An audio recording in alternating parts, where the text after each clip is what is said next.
The Mac class is key to unlock the success Kalyan Prakamper.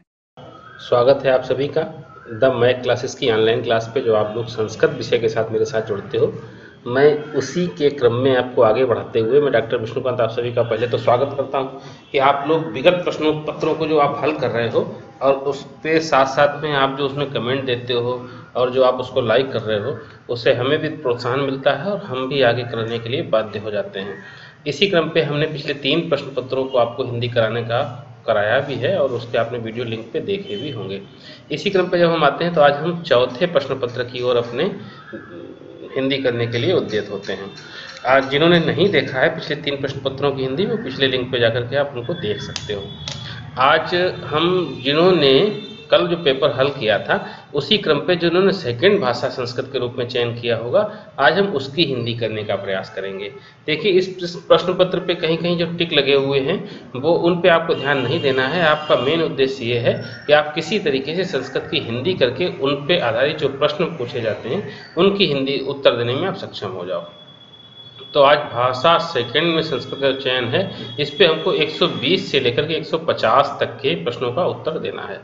हम 120 के क्रम से शुरू करते हैं। जब प्रश्न पत्र का प्रारंभ करते हैं तो इसके प्रश्न पत्र का प्रारंभ हमारा गद्यांश से होता है। ये हमसे कहता क्या है, अधोलिखितम गद्यांशम पठित्वा तदा आधारित प्रश्नानाम प्रदत्तेषु प्रश्न संख्या 121 से 126 समुचितम उत्तरम चित्वा लिखत। अर्थात नीचे लिखे हुए गद्यांश को पठित्वा पढ़ करके तद आधारित उस पर आधारित प्रश्नों को प्रश्न संख्या 121 से 126 तक समुचित उपयुक्त उत्तर चुन करके लिखना है। अब हमारा गद्यांश क्या कहता है? ये कहता महर्षि आरुणे पुत्रः श्वेत केतु आसीत्। अर्थात महर्षि आरुणि का पुत्र श्वेत केतु था। 12 वर्षीय अर्थात 12 वर्षीय का तम पुत्रम पिता आरुणि वाच। 12 वर्ष का वह पुत्र का पिता आरुणि बोला, हे श्वेत केतु, हे श्वेत केतु। श्वेत केतु पुत्र का नाम है और पिता का नाम आरुणि है। गुरुम प्रतिगच्छ, गुरु के पास जाओ। अध्ययनार्थम यत सौम्या, जिस प्रकार से जो सौम्य लोग अध्ययन के लिए जाते हैं उसी प्रकार से आप गुरु के समीप जाओ, गुरु की ओर जाओ। अश्मत कुलीना अनअधीत्य न भवति। अर्थात अश्मत माने हमारे कुल में अनअधीत्य नहीं पढ़ा हुआ कोई भी नहीं हुआ है। सह पुत्रः, वह पुत्र आचार्यम उपेत्य, आचार्य के पास जाकर के यावत जब तक 24 वर्षीया 24 वर्ष का अभवत हुआ, जब तक वह 24 वर्ष का नहीं हुआ तब तक तब तक सा वह सर्वान वेदान, सभी वेदों का सार्थान अधीत्य, अर्थ युक्त अध्ययन करके पिता के सकाशम माने समीप में आगच्छत आया। अर्थात वह पुत्र आचार्य के पास जाकर के जब तक 12 वर्ष की उम्र में गया था और 24 वर्ष तक का नहीं हो गया तब तक उसने सभी वेदों को अर्थ के साहित्य अध्ययन कर लिया और पिता के समीप वापस आ गया। साचः सर्वश्रेष्ठ अहम, और वह सर्वश्रेष्ठ है ऐसा मैं सर्वश्रेष्ठ हूँ इति मन्यमाना, ऐसा मानता हुआ। उद्धत स्वभाव का हो गया, क्रोधी स्वभाव का हो गया। एव भूतम पुत्रम दृष्ट्वा, ऐसा होता हुआ पुत्र को देख करके पिता वाच, पिता बोला, हे श्वेत केतु का ते उपाध्यायात अतिशय प्राप्त, क्या तुमने उपाध्याय से अर्थात गुरु से अत्यधिक प्राप्त कर लिया है। एन त्वम कुला अनुरूपम उद्धता असी। आप देखो, जिस कारण से तुम कुलान अनुरूपम, इस शब्द को उसने 2 तरीके से तय किया है। देखो आप, कुला ना और नु रूपम, जब आप इसकी हिंदी करते हो तो कुल धन अन धन अनुरूपम तय होता है। अर्थात अगर मध्य पे अन लगा हुआ ये तो नकारात्मक बनाता है। ये कहता है तुम अपने परिवार के कुल के अनुरूप नहीं हो, अर्थात हम लोगों के कुल में कोई भी क्रोधित नहीं हुआ था, ऐसे तुम हो गए हो। जानासि किम तत्, जानते हो क्यों, तत् एन श्रुतेन अन्यत अश्रुतम अपि श्रुतम भवति, अर्थात जो कुछ भी नहीं सुना गया है उसको भी तुमने सुन करके ग्रहण कर लिया है। अमतम मत, जो नहीं मानने योग्य है उसको भी तुमने मान लिया है। अविज्ञातम च विज्ञातम, तुम ना जानने हुए के भी जानकार हो गए हो, ऐसा तुम मान चुके हो। एतद अद्भुतम प्रश्नम श्रुत्वा प्रक्षति, ऐसा अद्भुत प्रश्न सुन करके वह पूछता है, कथम इति, यह कैसे हो गया। महर्षि आरुणि जो थे उनके पुत्र का नाम श्वेत केतु था और उन्होंने 12 वर्ष की उम्र में अपने पुत्र से बोला कि तुम गुरु के समीप सौम्य होकर के अध्ययन के लिए जाओ। जब मेरे कुल में, मेरे परिवार में ऐसा अभी तक कहीं भी नहीं हुआ कि मेरे परिवार में कोई भी बिना पढ़ा हुआ हो। तो वह पुत्र अपने पिता की आज्ञा पाकर के पिता आचार्य के समीप जाता है और 12 वर्ष की उम्र में जाता है। 24 वर्ष तक की उम्र तक उसने सारे वेदों का अध्ययन अर्थ सहित पढ़ लिया। इसके बाद वो पिता के पास वापस आ जाता है और उसको अहंकार हो जाता है। वो सोचता है कि मैं ही सर्वश्रेष्ठ हूँ, ऐसा वो मानने लगता है। इस मानने के कारण वह क्रोधित स्वभाव का हो जाता है। इस क्रोधी स्वभाव को देख करके पिता को चिंता होती है, तो वो बोलता है कि श्वेत केतु, क्या तुम्हें गुरु से अत्यधिक प्राप्त हो गया, जो तुम कुल के अनुरूप व्यवहार नहीं कर रहे हो। तुमने इसका कारण मालूम है क्यों है। उसने बताया कि जो तुमने नहीं सुना हुआ उसको भी तुमने सुना हुआ मान लिया, और जो नहीं मानने हो उसको भी तुम मान के चलते हो कि हमको आता है। जो नहीं जानते हो उसके लिए भी तुम जानते हो कि हमको जानकारी है। इस कारण से ऐसे प्रश्नों को करके बोलता है कि कथम इति, ऐसा कैसे हो गया। अब आप इस पे आधारित प्रश्नों को हम तय करें। पहला प्रश्न कहता उद्धत स्वभावा का अवगत, अर्थात क्रोधी स्वभाव का माने कौन अवगत हुआ। क्रोधी स्वभाव का कौन हुआ, उपाध्याय, गुरु, पिता, आरुणि महर्षि या श्वेत केतु। क्रोधी स्वभाव का तो हमारा पुत्र हुआ था और पुत्र का नाम क्या था, श्वेत केतु था। देखो जब आपने गद्यांश की हिंदी कर लिया और गद्यांश का सार समझ लिया तो आपको प्रश्न के उत्तर देने बहुत आसान हो जाएंगे। और मेरा प्रयास भी यही होगा कि आप अपने प्रश्नों के उत्तर देने में सक्षम हो जाओ।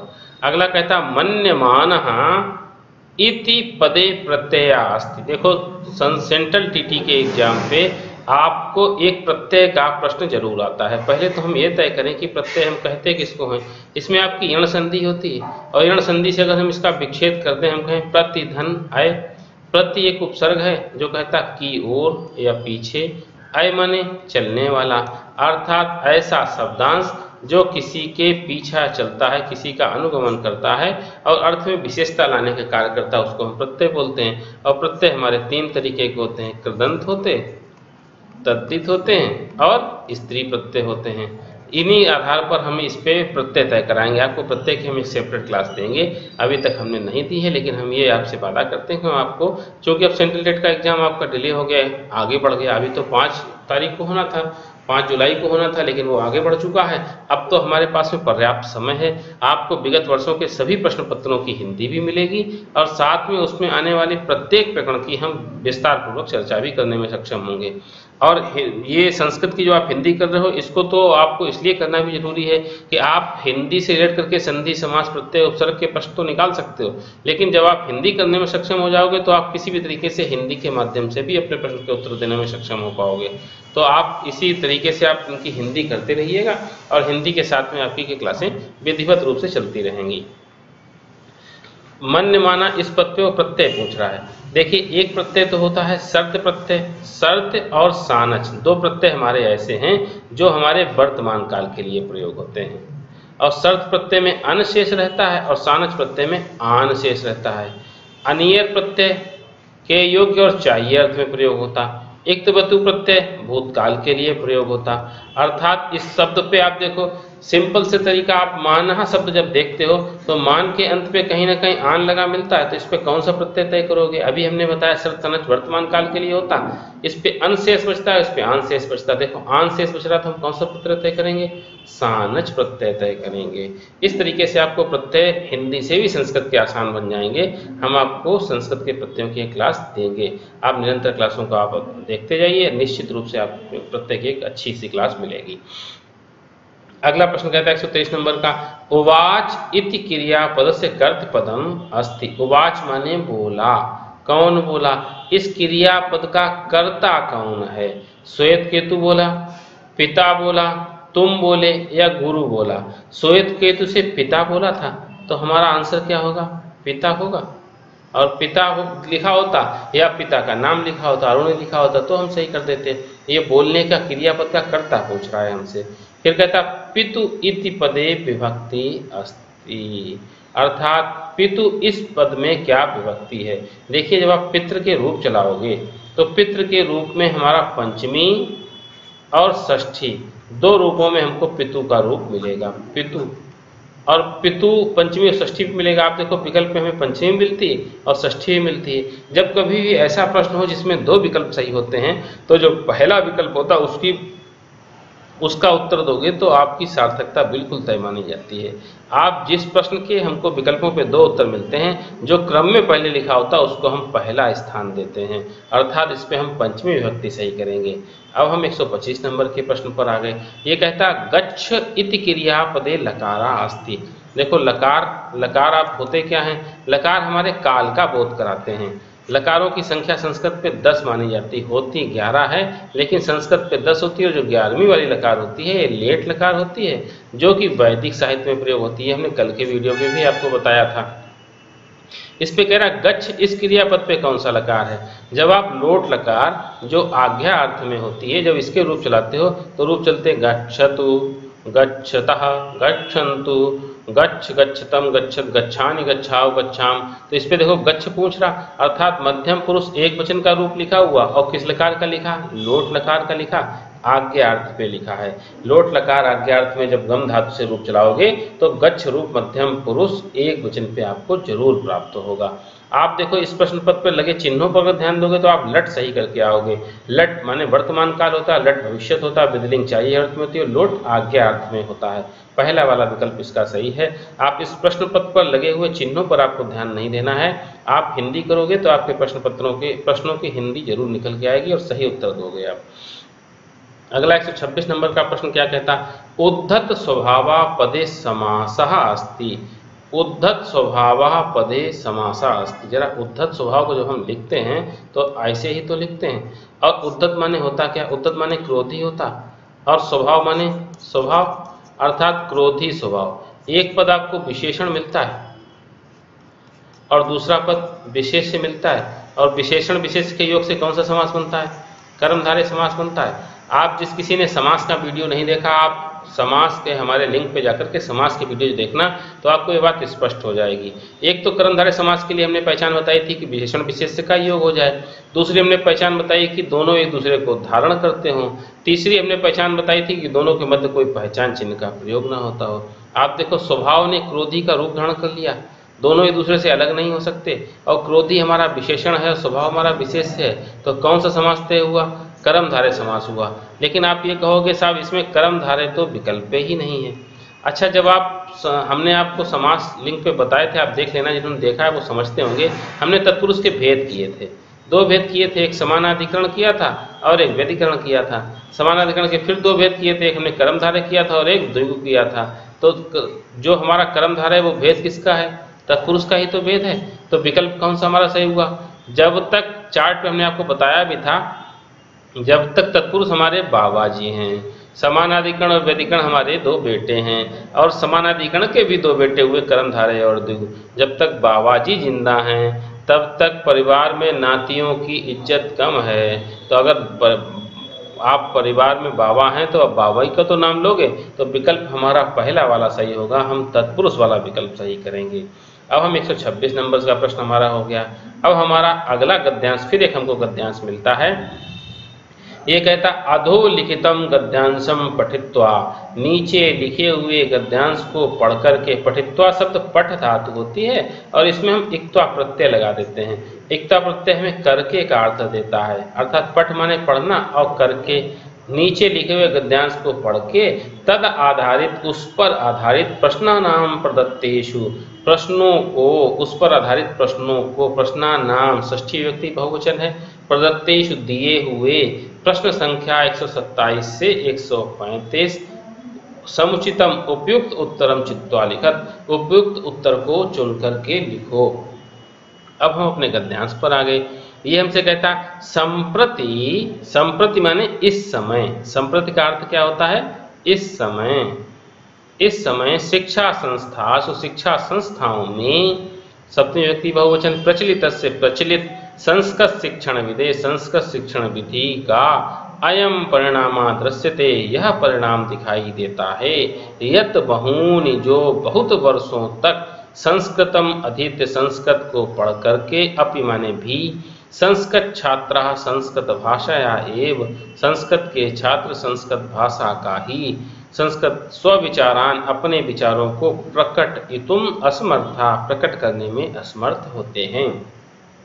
अर्थात इस समय शिक्षा संस्थाओं में प्रचलित संस्कृत शिक्षण विधि का यह परिणाम दिखाई देता है कि जो बहुत से वर्षों तक संस्कृत को पढ़ करके भी संस्कृत के छात्र संस्कृत भाषा में ही अपने विचारों को प्रकट करने में असमर्थ होते हैं। लेखने अपि, लिखने में भी, तेषाम, उनकी नैपुण्यम न दृश्यते, निपुणता नहीं दिखाई देती है।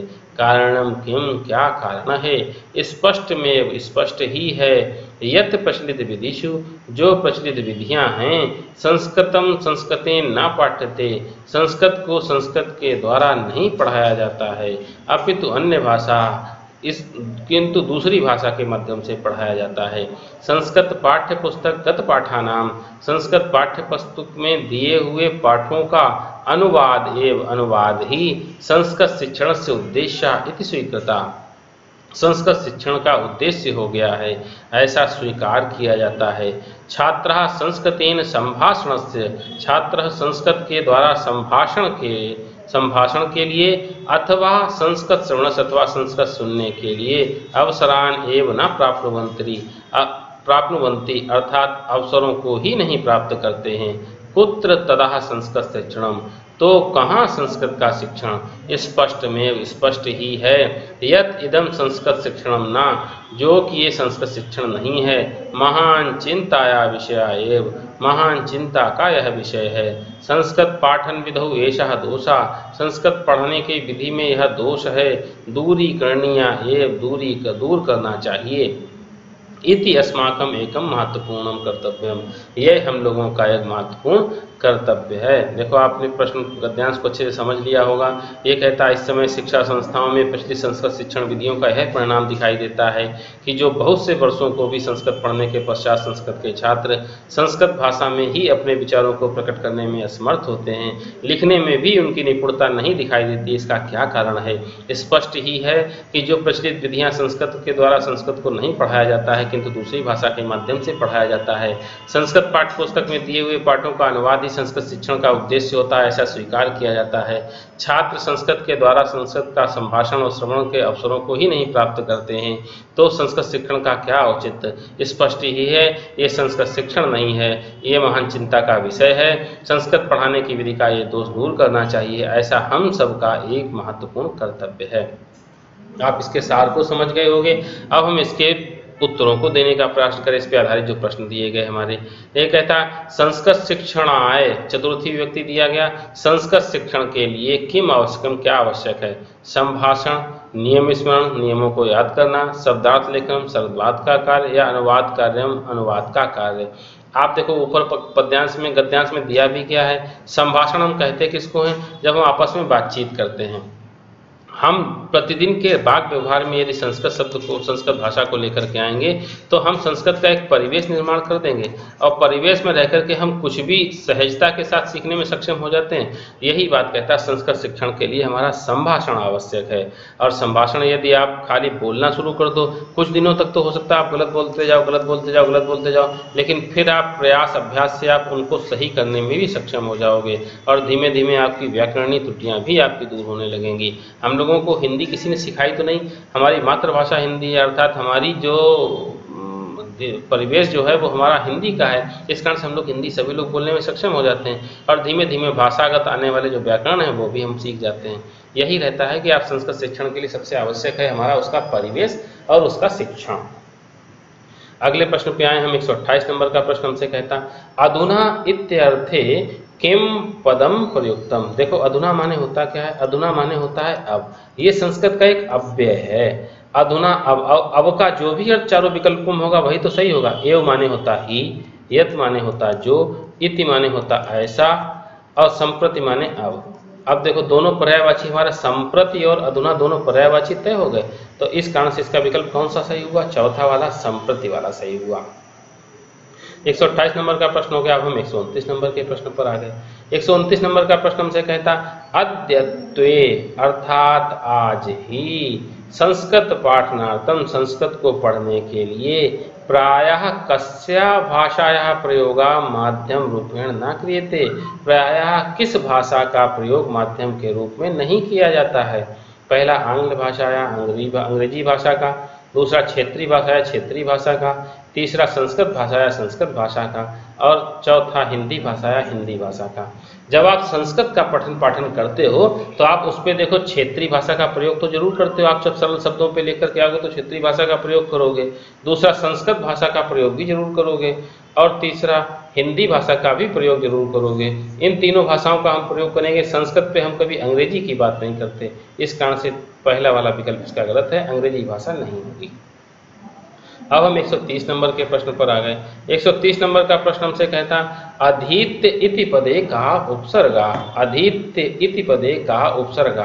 देखो इस पे अधि और इति इसी तरीके से तो टूटेगा और इस पे या, ये हमारा प्रत्यय के रूप में स्थापित होगा और हमसे उपसर्ग पूछ रहा है। यदि प्रत्यय पूछता है तो कल हमने आपको जो क्लास दी है उस पर हमने लेप प्रत्यय के बारे में चर्चा की है। अगर प्रत्यय पूछता तो पहले उपसर्ग मिल गया बाद में या मिल गया तो हम लेप तय करते, लेकिन यहाँ पर उपसर्ग पूछ रहा है तो जो उपसर्ग किसे कहते हो, हमने उपसर्गों की भी आपको क्लासें देना प्रारंभ कर दी हैं। 2-3 क्लासें आपकी चली भी, आप उपसर्गों को देखते जाइए। अधि उपसर्ग, उपसर्ग हम कहते हैं वे शब्दांश जो किसी शब्द या धातु के पूर्व में जुड़ करके किसी नए अर्थ को जन्म देते हैं, उन्हीं को तो आप उपसर्ग बोलते हो। और इसमें आप देखो अधि एक शब्दांश जुड़ा हुआ है, यही हमारा उपसर्ग तय होता है। इसमें देखो तीसरे वाले विकल्प पे हमारा अधि दिया गया है, यही हमारा विकल्प बिल्कुल सही होगा, इसमें अधि उपसर्ग लगा हुआ है। प्रत्यय पूछता तो बच्चों क्या उनसे बताते, लेप बताते आप, और इसमें उपसर्ग पूछा तो कौन सा बताया हमने, अधि बताया। प्रत्यय पूछता तो कभी आप या नहीं बताइएगा, संस्कृत पे लेप प्रत्यय का महत्व होता है, या का कोई महत्व नहीं होता, ई का भी कोई महत्व नहीं होता है, ई के भी लिए भी प्रत्यय आएगा।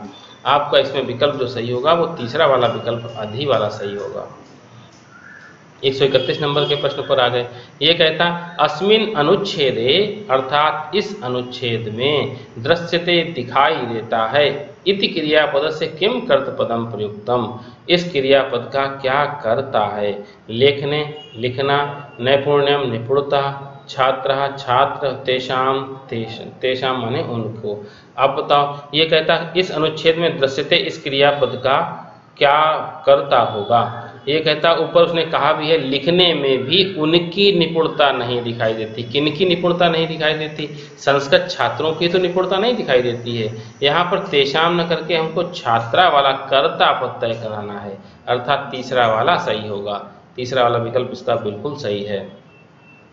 अब 132 नंबर के प्रश्न पर आ गए। ये कहता कर्तव्यम इति पदे का प्रत्यय।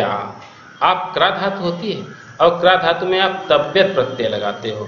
हम प्रत्यय के लिए आपको बता चुके हैं कि प्रत्यय की हम क्लास लगाएंगे, लेकिन फिर भी आपको जो आता जाता है उदाहरण आपको उसको समझते जाओ। तव्यत का हमारा तब विशेष रहता है और तव्यत प्रत्यय किस अर्थ में प्रयोग होता है? तव्यत प्रत्यय चाहिए अर्थ में प्रयोग होता है। क्राधातु में तव्य जब लगाते हो तो शब्द क्या बनता है? कर्तव्य बनता है। वही शब्द पूछा गया कर्तव्य में कौन सा प्रत्यय है। यदि आप केवल तव्यत करोगे तो ये गलत हो जाएगा। इक्तवतु प्रत्यय हमने कल बताया था भूतकाल के लिए प्रयोग होता है। तव्यत प्रत्यय चाहिए अर्थ में प्रयोग होता है और यही विकल्प आपका सही है। अनियर प्रत्यय भी चाहिए अर्थ में प्रयोग होता है, लेकिन इस पे अनीय शेष बचता है। अगर ये शब्द करणी होता तो अनियर होता, कर्तव्यम है तो इसमें कौन सा प्रत्यय हुआ? तव्यत प्रत्यय हुआ। अब हम 133 नंबर के प्रश्न पर आए। ये कहता अत्र माने यहाँ इक्त प्रत्यय कस्मिन पदे प्रयुक्ता। कल हमने इक्त प्रत्यय की चर्चा की थी। इक्त प्रत्यय का ता शेष रहता है पहली बात, और इक्त प्रत्यय किस काल के लिए प्रयोग होता? भूतकाल के लिए प्रयोग होता है। अब हम चारों की हिंदी कर करके देख लें। स्वीकृता, इसमें देखो ता शेष है, और स्वीकृत को अगर आप हिंदी करते हो तो क्या करता? स्वीकार किया हुआ, भूतकाल की बात करता है, अर्थात पहला बिल्कुल सही है। फिर भी हम चारों की हिंदी करके देख लें। आदित्य के लिए अभी हमने बताया इस पे हमारा कौन सा प्रत्यय हुआ? लेप प्रत्यय है। अधिप या अंत पे और पहले उपसर्ग है, लेप प्रत्यय है। महात्म पे कौन सा प्रत्यय है? एक त्वा प्रत्यय होगा, वो महात्म पे जाएगा। अपित में कोई प्रत्यय नहीं होगा। ये तीन विकल्प नीचे वाले गलत हैं और पहला वाला विकल्प बिल्कुल सही है। स्वीकृता माने स्वीकार किया हुआ। अगला प्रश्न कहता अत्र संधि युक्तम पदम किम। यहाँ संधि से युक्त कौन सा पद है? संस्कृत पाठ्य पुस्तक गत पाठानाम, अन्य भाषा या पाठन विधेय और संस्कृत छात्र है। जरा चारों की हम संधि तोड़ने का प्रयास करें। हमने संधि की भी आपको क्लासें दी हुई हैं। आप जरा संधि की क्लासों पे जाकर के लिंक पे जाकर के संधियों का अध्ययन करोगे तो आपको संधि का भी आपको प्रकरण बिल्कुल समझ में आएगा। होता क्या, संधि समास का एक प्रश्न आपका सेंट्रल टेट पे होता जरूर है। और बड़ा आप देख करके अगर चिन्ह लगाते हो तो बड़े पे आपको पहला वाला सही लगेगा। और इस पे देखो संधि है कि नहीं, इसको हम पहले तय करें। हमने लिखा संस्कृत पाठ्य, संस्कृत प्लस पाठ्य प्लस पुस्तक प्लस गत प्लस पाठानाम।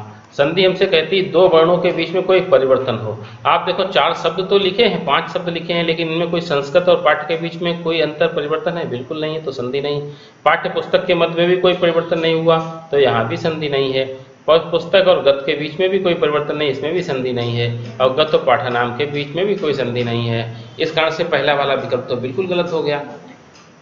दूसरा कहता अन्य भाषया, इसमें भी देखो अन्य और भाषा के मध्य कोई परिवर्तन है? नहीं है, तो इसमें भी कोई संधि नहीं हो सकती। पाठन विधौ, पाठन और विधौ के बीच में भी कोई परिवर्तन नहीं, अर्थात इसमें भी कोई संधि नहीं। और संस्कृत छात्रा, इसमें फिर कौन सी संधि है? जरा इसको भी तोड़ करके देख लें। इसने लिखा संस्कृत छात्रा। हमने आपको एक संधि तय कराई थी, जब कभी भी विसर्ग का योग चवर्ग के किसी वर्ण से होता है तो मध्य पे आधे चा का आगमन हो जाता है, वही इस पे किया गया। इसका अगर विच्छेद करता है तो कहता संस्कृतः धन छात्रः, अर्थात इस पे विसर्ग संधि तय होती है और हमारा चौथा वाला विकल्प बिल्कुल सही होता है। ये 134 नंबर का प्रश्न हो गया। अब 135 नंबर का प्रश्न हमसे क्या कहता है? संस्कृत शिक्षणम इति पदे का समासः। जरा संस्कृत शिक्षण शब्द को हम तोड़ दें, हम कहें संस्कृत का शिक्षण। मध्य पे देखो का पहचान चिन्ह निकल गया, और का पहचान चिन्ह किस समास के लिए हमने आपको तय कराया था? जो हमने तत्पुरुष समास बताया था, और तत्पुरुष पे भी हमने एक षष्ठी तत्पुरुष बताया था। षष्ठी कह दें या हम संबंध कह दें, बात तो एक ही है। इसके मध्य पे हमने कहा था का, की, के, रा, री, रे या ना, नी, ने निकल के आए तो वहाँ कौन सा तत्पुरुष करोगे? षष्ठी तत्पुरुष करोगे। अगर षष्ठी विकल्प पे नहीं है तो विकल्प पे तत्पुरुष तो लिखा हुआ है, अर्थात 135 नंबर का वाला पहला वाला सही है। बहुब्री, द्विग और अव्यय भाव ये तीनों नहीं हो सकते, यहाँ पर केवल और केवल तत्पुरुष समास हो सकता है। 135 के बाद हमारा 136 नंबर का प्रश्न आता है। 136 नंबर का प्रश्न हमसे क्या कहता? ये कहता सर्वाधिकम समीचीनम, सर्वाधिक उपयुक्त विकल्पम चित्वा, विकल्प को चुन करके निम्नलिखित प्रश्नानाम उत्तरम देता, निम्नलिखित प्रश्नों के उत्तर दीजिए। भाषा अधिगमनार्थम, भाषा सीखने के लिए, अभिवृद्धि निर्माण हेतु, तो उसकी वृद्धि के निर्माण के लिए, आवश्यकम अस्ति, आवश्यक है। क्या आवश्यक है? प्रायोजकम प्रयोजनात्मकम कार्यम तदधिकृत्य, अर्थात प्रयोजन रूपी कार्य को अधिकृत करते हुए, परिचर्चा अनुभवानाम च मित्रैः सह आदानम प्रदानम, और अनुभवों को मित्रों के साथ आदान प्रदान करना। दूसरा विकल्प कहता है विषम परिस्थिति नाम निर्माणम, विषम परिस्थितियों का निर्माण, तस्मिन् च सामूहिकम कार्यम, और ये सबका हमारा सामूहिक कार्य है। तीसरा कहता है संस्कृत कालांशे, अर्थात संस्कृत की कक्षा में ही प्रधानाचार्य से अनुमत्या उद्यान विहारा, प्रधानाचार्य की अनुमति के आधार पर उद्यान का विहार, बगीचे में घूमना। और चौथा कहता है गीत गायनम कलात्मकम कार्यम च, गीतों गानों को गाना और कलात्मक कोई कार्य करना। ऊपर हमसे प्रश्न करता था भाषा को सीखने के लिए और अभिवृद्धि के निर्माण के लिए क्या आवश्यक है। आप किसी चीज को सीखते हो, कोई भाषा को सीखते हो, यदि आप उसका बार बार प्रयोग करते हो तब आप उसको सक्षम बना पाते हो, उसकी अभिवृद्धि कर पाते हो। तो पहला विकल्प हमारा बिल्कुल सही है। ये हमसे कहता प्रयोजनात्मक कार्य को अधिकृत करते हुए, अर्थात उद्देश्य भाषा को सीखने का अधिकृत करते हुए उस पर परिचर्चा और अनुभवों के मित्रों के साथ आदान प्रदान किया जाए। तो पहला विकल्प बिल्कुल सही है। अब 136 नंबर का प्रश्न हो गया। अब हम 137 नंबर के प्रश्न पर आए। तो 137 नंबर का प्रश्न हमसे कहता भाषा अर्जनेन संबद्धम अस्ति, भाषा सीखने के लिए क्या संबद्ध है। पहला व्याकरण संबद्ध अवबोधनम विश्लेषणम चा, व्याकरण से संबद्ध सीखना और उसकी व्याख्या करना। दूसरा कहता भाषा परिवेश निर्माणेन सहज भाषा अधिग्रहणम, भाषा के परिवेश का निर्माण के द्वारा सहज भाषा को सीखना। और तीसरा कहता व्यवस्था अनुगुणम पाठ्य पुस्तक पाठनम एन छात्र स्वप्रयासय गृह कार्यम कर्तुम समर्था भवेयुः, व्यवस्था के आधार पर पाठ्य पुस्तक में दिए हुए पाठों को जो छात्र अपने ही प्रयास से गृह कार्य करने में समर्थ होने चाहिए। और चौथा कहता कंठस्थीकरणम पश्चात आवश्यक शब्द प्रयोगाचा, याद करने के पश्चात आवश्यक शब्दों का प्रयोग। देखो रटने की बात बिल्कुल नहीं हो सकती, पहला चौथा विकल्प गलत हुआ। तीसरा वाला कहता व्यवस्था के अनुसार गृह कार्य अपने प्रयास से किए जाएं, बिल्कुल नहीं हो सकता। और दूसरा वाला कहता भाषा परिवेश निर्माण, अच्छा भाषा को सही तरीके से तो हम सब सीख सकते हैं जब उसका हम वातावरण दें, तो दूसरा विकल्प बिल्कुल सही है। और व्याकरण के से संबंधित सीखना बिल्कुल नहीं हो सकता, इसलिए नहीं हो सकता कि हम प्राइमरी स्तर पे बच्चों से व्याकरण शुद्ध व्याकरण की अपेक्षा नहीं कर सकते। व्याकरण तो सिखाएंगे लेकिन शुद्ध व्याकरण की अपेक्षा उनसे नहीं कर सकते। तो दूसरा वाला विकल्प बिल्कुल सही है और बाकी बचे हुए तीनों विकल्प हमारे गलत साबित होते हैं। 138 नंबर का प्रश्न हमसे क्या कहता, ये कहता प्राथमिक स्तरे, अर्थात प्राथमिक स्तर में वाचन क्षमता या आकलनार्थम, बोलने की क्षमता के आकलन के लिए प्रभावशाली विधि अस्ति, प्रभावशाली विधि है। पहला कथा आधारितम लिखितम कार्यम, कहानी पर आधारित लिखने का कार्य। पठित सामग्री अधिकृत साक्षात्कार, पढ़ने की सामग्री को अधिकृत करते हुए साक्षात्कार कराना। सार लेखनम संबद्धम प्रयोजनात्मकम कार्यम, संक्षेप लिखने से संबंधित प्रयोजनात्मक कार्य। और चौथा कहता शब्दार्थम अधिकृत भाषा क्रीड़ा, अर्थात शब्दार्थों को अधिकृत करते हुए और भाषा के साथ खेल खेल करना। बिल्कुल सही है। प्राथमिक स्तर में बोलने की क्षमता तभी आती है जब बच्चे को आप स्वतंत्र छोड़ दो, और उस स्वतंत्र जब छोड़ोगे तो बच्चा बोलने में निश्चित रूप से सक्षम हो जाएगा। तो चौथा विकल्प बिल्कुल सही है इसका। अब हम 139 नंबर के प्रश्न पर आ गए। 139 नंबर का प्रश्न हमसे क्या कहता, ये कहता कि पाठ्यचर्या विकासाय सोपान क्रम अस्ति, पाठ्यचर्या के विकास का सोपान क्रम है, अर्थात पाठ्यचर्या के विकास का कौन से चरण तय होंगे। सोपान माने चरण होते हैं, कल भी हमने आपको बताया था। पाठ्य वस्तु चयनम, पाठ्य वस्तु का चयन। आवश्यकता या आकलनम, आवश्यकता का आकलन। लक्ष्य निर्धारणम, लक्ष्य का निर्धारण और मूल्यांकन। अगला कहता आवश्यकता का विश्लेषण, लक्ष्य का निर्धारण और पाठ्य वस्तु चयन आकलनम चा। सभी की पहले हिंदी कर लें सब। फिर कहता लक्ष्य निर्धारणम, आवश्यकता आकलनम, उद्देश्य का निर्धारण, आवश्यकता का आकलन, मूल्यांकन और फिर पाठ्य वस्तु का चयन। चौथा कहता उद्देश्य निर्धारणम। देखो सबसे पहले आपने कहा उद्देश्य का निर्धारण, फिर कहता हमसे पाठ्य वस्तु आवश्यकता का आकलन करो, फिर कहता पाठ्य वस्तु का चयन करो, मूल्यांकन। चार आपके सामने विकल्प हैं। पहला कहता एक तो उद्देश्य तय करो, और उद्देश्य तो तब हमारे तय होगा जब हम उसकी पहले आवश्यकता महसूस करें, अर्थात आवश्यकता पहले हो गया, उद्देश्य बाद में हो गया, फिर हमने उसका पाठ्य वस्तु का चयन कर लिया, फिर हमने मूल्यांकन किया। तो अर्थात इस पे ऐसा जो क्रम मिलेगा वो सही होगा। दूसरा वाला विकल्प देखो आवश्यकता विश्लेषण किया, फिर हमने लक्ष्य तय किया, फिर पाठ्य वस्तु का चयन किया और फिर आकलन किया, अर्थात दूसरा वाला विकल्प बिल्कुल सही है। बाकी तीनों के चरण इधर उधर क्रम विपरीत लिखे गए हैं। अगला 140 नंबर का प्रश्न क्या कहता है? 140 नंबर का प्रश्न हमसे कहता कि 140 नंबर वाले पे वैविध्यपूर्ण अनुभवानाम कृते का उत्तम मार्ग, अर्थात विविधतापूर्ण अनुभवों के लिए कौन सा मार्ग उत्तम है? काल्पनिक सत्य, प्रदर्शन फलकम छायाचित्रम चा, अर्थात प्रदर्शन फलक और छायाचित्र का प्रयोग, अधिकाधिकम अतिरिक्त पठन सामग्री और वास्तविकान वस्तुओं वास्तविक वस्तुओं से परिचय। ये कहता है वैविध्यपूर्ण अनुभवों को किस तरीके से आप समझोगे। आप जो प्राइमरी का बच्चा है वो काल्पनिक शब्द तो उसके आएंगे नहीं दिमाग में, अगर अतिरिक्त पठन सामग्री दोगे तो भी बच्चा नहीं संतुष्ट होगा, वास्तविक वस्तुएं भी उसको कितनी दिखाओगे। आप प्रदर्शन फलक और छायाचित्र का यदि प्रयोग करोगे तो बच्चा बहुत तरीके से विविध प्रकार से सीखने में सक्षम हो जाएगा। 140 नंबर वाला विकल्प बी वाला बिल्कुल सही है। अब हम 141 नंबर के प्रश्न पर आ गए। ये कहता है संगणक सहायन। संगणक आप किसे कहते हो? संगणक माने होता है कंप्यूटर, जो आप कंप्यूटर का प्रयोग करते हो ये संगणक है। कंप्यूटर की सहायता से अनुदेशना अंतर्गत, अनुदेशन के अंतर्गत प्रतिरूपणात्मकम प्रतिरूपणात्मक प्रतिमानम इत्यनेन अभिप्राय अस्ति। प्रतिरूपणात्मकम प्रतिमान का इससे क्या अभिप्राय होता है? कंप्यूटर की सहायता से अनुदेशन के अंतर्गत प्रतिरूप के रूप में जो उद्देश्य तय किए थे इनसे क्या अभिप्राय होता? पहला, यत छात्राः जो छात्र अधिकाधिकम सूचना प्राप्नुवन्ति, अधिक से अधिक सूचनाओं को प्राप्त करते हैं, प्रश्नांच उत्तरन्ति और प्रश्नों के उत्तर देते हैं। अधिकाधिकम अभ्यासयन्ति, अधिक से अधिक अभ्यास करते हैं। समस्यायानां समाधानं प्राप्तुं प्रयासं कुर्वन्ति, समस्याओं के समाधान की प्राप्ति का प्रयास करते हैं। यत् छात्रः जीवनस्य यथार्थम अनुभवन्ति, जहाँ छात्र जीवन का यथार्थ अनुभव करते हैं, बिल्कुल नहीं करते। आप कंप्यूटर की सहायता से अनुदेशन का अंतर्गत अधिक से अधिक अभ्यास करने का प्रयास करते हो, अर्थात दूसरा वाला विकल्प इसका बिल्कुल सही है। 141 के बाद हम आ गए 142 नंबर के प्रश्न पे। 142 नंबर का प्रश्न हमसे क्या कहता? श्रवण प्रेरकेन अभिप्राय अस्ति, सुनने के प्रेरकों के से क्या अभिप्राय है? पहला, निर्दिष्ट सूचना अनुगुणम छात्र वर्गीकरणम, अर्थात निर्दिष्ट सूचना के आधार पर अनुसार छात्रों का वर्गीकरण कर दिया जाए। जब भी वर्गीकरण का कोई उत्तर मिलता है तो आप उसको गलत करोगे।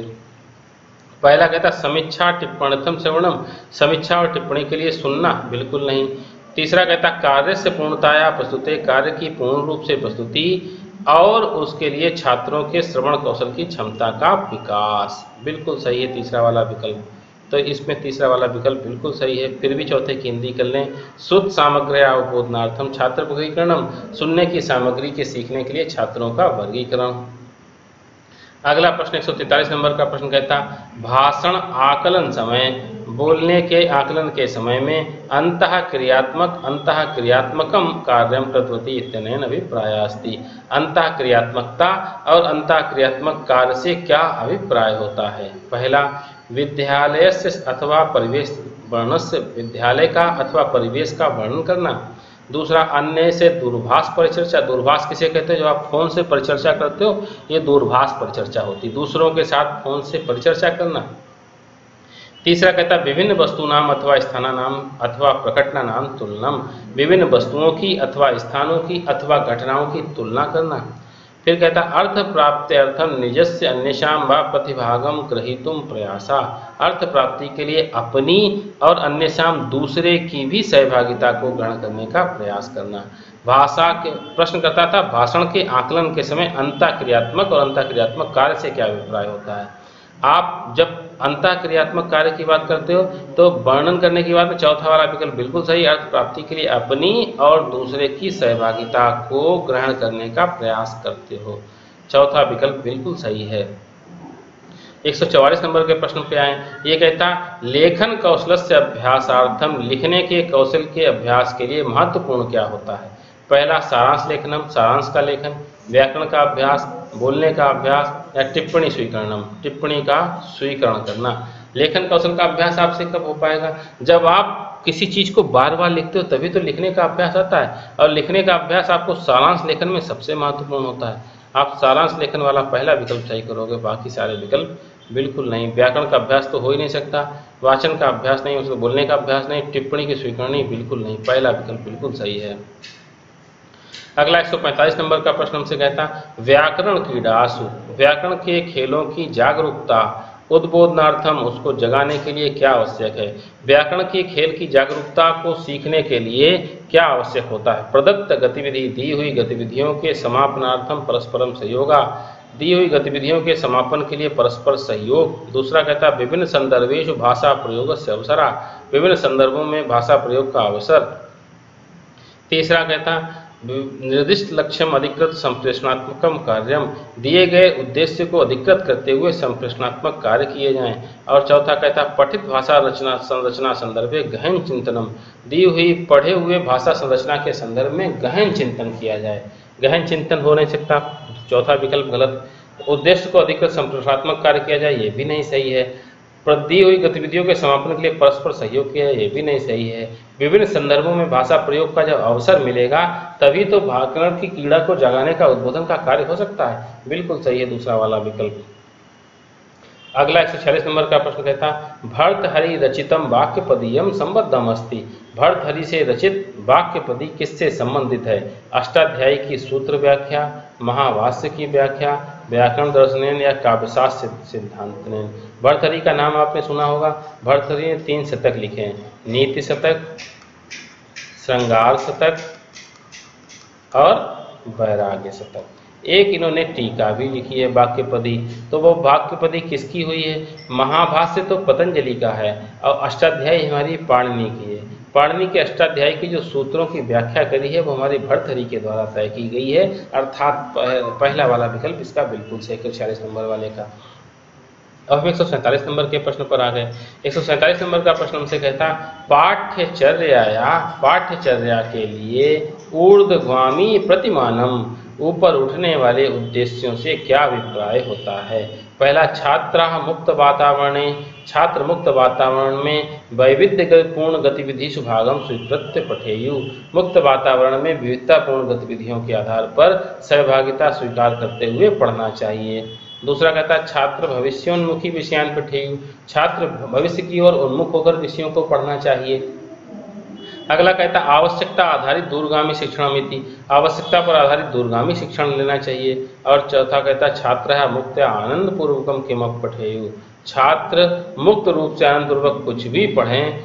ऐसा आप छात्रों को स्वतंत्र छोड़ दोगे वो कुछ भी पढ़ेंगे, लेकिन वो ऊर्ध्वगामी प्रतिमान हमारा नहीं होगा, चौथा विकल्प गलत। तीसरा वाला आवश्यकता आधारित दूरगामी शिक्षण, ये भी नहीं हो सकता। छात्र भविष्य उन्मुख होकर के विषयों को पढ़ें, बिल्कुल नहीं। हमारा जो पहला विकल्प है ये बिल्कुल सही है। छात्र मुक्त वातावरण में वैविध्यपूर्ण गतिविधियों में भाग करते हुए उनको स्वीकार करते हुए पढ़ेंगे तो बिल्कुल सही होगा। 147 वाला भी हो गया। आप 148 नंबर के प्रश्न पर आ गए। ये कहता मानवतावादी उपागम, उपागम हम साधन को बोलते हैं, मानवतावादी साधनों से क्या अभिप्राय है। पहला कहता नूतन संदर्भेषु, नवीन संदर्भों में अधिगत दिए हुए सामग्री नाम संकल्पना नाम सिद्धांता नाम अनुप्रयोगा, नवीन संदर्भों में दी हुई सामग्री के और संकल्पों के और सिद्धांतों का अनुप्रयोग करना। फिर कहता अन्वेषणात्मकी प्रक्रिया अर्थात खोज करने वाली प्रक्रिया।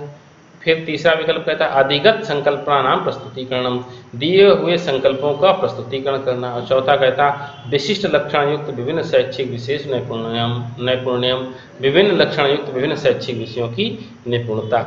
मानवतावादी उपागम क्या होता है, जब हम नवीन संदर्भों में सीखी हुई सामग्री और संकल्पों का सिद्धांतों का अनुप्रयोग करोगे तभी तो मानवतावादी होता। अगर हम कोई कार्य करते हैं और उससे हमारे और हमारे समाज को यदि कोई तकलीफ महसूस होती है तो हम उस पर सुधार करते हैं, नवीन संदर्भों को लेकर के फिर उतरते हैं, तो यही पहला वाला विकल्प इसी कारण से सही है कि मानवतावादी उपागम उत्तरोत्तर प्रयास करते हुए हमें नवीन संदर्भों से जोड़ता है, इस कारण से पहला वाला विकल्प बिल्कुल सही है। 149 नंबर का प्रश्न कहता विशिष्ट आवश्यकता कक्षा इति संबद्धा होती, विशिष्ट आवश्यकता से कक्षा किस प्रकार से संबद्ध होती है। पृथक व्यवस्थित कक्षा अर्थात किसी व्यवस्थित कक्षा को अलग कर दिया जाए। तो कहता विभिन्न योग्यता युक्त छात्र कक्षा विभिन्न योग्यता से युक्त छात्र कक्षा हो, अतिरिक्त अध्यापक युक्त व्यवस्था की जाए, ज़्यादा से ज़्यादा अध्यापकों की युक्त व्यवस्था करी जाए, या सुसज्जित कक्षा को खूब सजाया जाए। देखो दूसरा वाला विकल्प बिल्कुल सही होता है, इसलिए सही होता है, ये कहता विशिष्ट कक्षा तो तब होगी जब विभिन्न योग्यता से युक्त छात्रों को आप एक जगह बैठा दोगे तो उनका जो परिवेश बनेगा उससे बच्चों का जो विकास होगा वो बहुमुखी विकास होगा, इस कारण से दूसरा वाला विकल्प इसका सही होता। 150 नंबर का प्रश्न हमसे क्या कहता, पूर्ववाचन गतिविधि, बोलने से पूर्व की गतिविधि, इत्यस्य प्रमुख उद्देश्य अस्ति, इसका प्रमुख उद्देश्य होता है छात्राणाम ज्ञान वृद्धि, छात्रों की ज्ञान की वृद्धि। पाठे रुचिवर्धनम, पढ़ने में रुचि आए, रुचि का वार्धक्य हो, रुचि बढ़ाई जाए। आनंद प्रदानाम अनुभवानाम ज्ञानम, आनंद प्रदान करते हुए अनुभवों की जानकारी हो। और कहता है नूतन शब्दानाम पाठम, नवीन शब्दों को पढ़ना हो। ये कहता है बोलने से पूर्व की गतिविधि का क्या प्रमुख उद्देश्य होता है। जब आप छात्रों के ज्ञान की वृद्धि करोगे, यही हमारे बोलने के पूर्व की प्रमुख उद्देश्य होता है। जिस किसी भी व्यक्ति के पास में यदि ज्ञान होता है तो वह बोलने में, वाचन करने में अपने आप सहज महसूस करता है, अर्थात पहला वाला विकल्प इसका बिल्कुल सही है। बाकी तीसरे तो हमारे ज्ञान बढ़ाने में तो हो सकते हैं, लेकिन बोलने में सक्षम नहीं बना सकते। इस कारण से 3 विकल्प नीचे वाले गलत हैं और पहला विकल्प बिल्कुल सही है। आपने आज 120 से लेकर 150 प्रश्नों तक स्तुति भाषा के संस्कृत के रूप में आपने इसको तय किया। आप लोग इसी तरीके से इसी क्रम में आपको अभी संस्कृत के पेपर मिल रहे हैं। आगे क्रम पे आपको हम एक हिंदी का भी पेपर हल कराया करेंगे, जिस कारण से आपको इन सब की आपके सहयोग से आपको हिंदी और संस्कृत में सेंट्रल टेट ऐसे पेपर में नंबरों से आप निश्चित रूप से निश्चिंत हो जाइए कि यदि आपने इन प्रश्न पत्रों को विधिवत तरीके से समझते चले गए तो आप सेंट्रल टेट पास होने की बात तो दूर, लेकिन आपने 60 नंबरों पे यदि अधिकार बना लिया तो आप बाकी पेडोलॉजी वाला पार्ट तो आपका मजबूत है, उस पर आप निश्चित रूप से अच्छा करते हो। खाली आपको संस्कृत और हिंदी पे चूंकि भाषा की समस्या आती है, इसको रूपांतरण अगर हो गया तो आप अच्छे से करते जाओगे। जो आपकी व्याकरणिक वाला पोर्शन है, संधि, समास, उपसर्ग, प्रत्यय का, इनकी आपको विधिवत क्लासें हमारे इस चैनल पर आपको दी जा रही हैं, उनका भी आप लिंक से जाकर के आप अध्ययन करते रहिए, हमसे जुड़े रहिए और देखते रहिए द मैथ क्लासेस। धन्यवाद।